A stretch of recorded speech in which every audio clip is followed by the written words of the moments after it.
Hello, my name is Willoughby, and this is video 7 for local voter education in schools. And let me read off to start with the warning.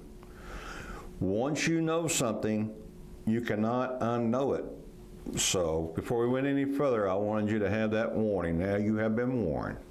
Okay, to have the best city that our money can buy starts with us. Okay, and we're going to, the topic will be boards and the system inside the system. Number 1, knowledge of a person's character is vital when hiring or voting for them. Don't you think so? Shouldn't have to be said. It should be common sense, but nevertheless, let's don't leave anything unturned. 2, how to know a person's, or should we say a candidate's character, is by their actions, not their words. Words lie, actions don't. That would be good to teach in school, wouldn't it? Okay.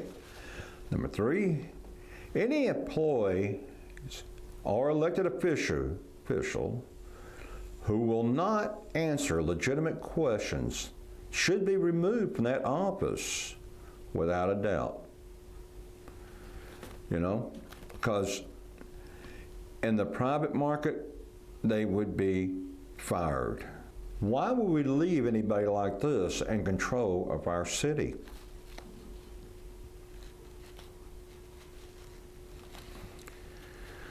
Any elected official who would remove the public comment, that's free speech, from the city council agenda has no respect for the citizens that they took an oath to serve. Should be removed from office immediately and be seen as a threat. Chris is a perfect sample to meet the shadow system's requirement. Chris was placed in office with the worst endorsements any candidate could have received. Mayor Parker, Commissioner Manny, previous POA president, the POA, Firefighter Association. The only ones missing are Hitler and Charles Manson. Chris Jamieson has not attended any city council meetings, budgets, or bond meetings. Chris has no clue how to make an educated decision on 90% of the issues at the city council meetings. By not have done his civic duty, how could he?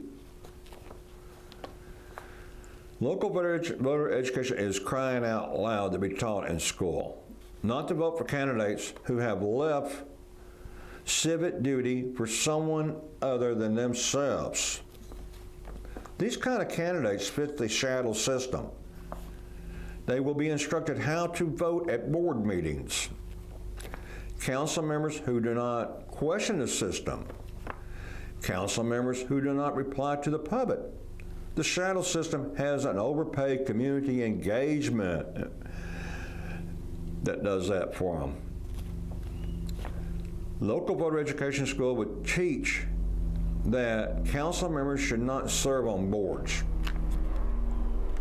This should be a conflict of interest. A council member should point out qualified citizens to serve on these boards, not themselves. Let me change the page here. Okay, quit shaking around here. Got it.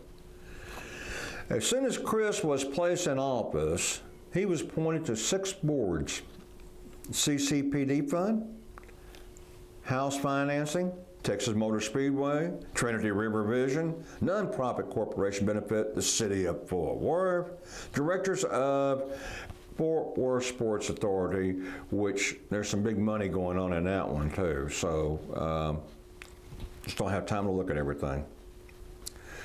Chris is a token council member and is not qualified to serve on these boards. Having not done any civic duty, never been to a council member meeting, he has no education on what's going on. But he could select people that do have education in these areas out of the city to fulfill these spots, to leave Chris free to do the job he should do and hold meetings and ask the people what they want. But anyway, this is the kind of candidate that we need in office, and we have one of these candidates coming under the surface in District 6. We'll be supporting in time to come here.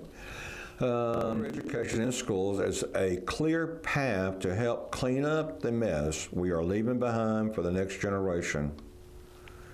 So, if you would like to be involved in doing any of your civic duties, the first thing you need to do is call this number and tell Mayor Parker to put the public comment from the bottom of the agenda to the top. Takes less than a minute, most easiest thing to do for them, and the easiest thing for you to do. If we connect it together, we can put the people on top where we belong, and that's a start. Thank you.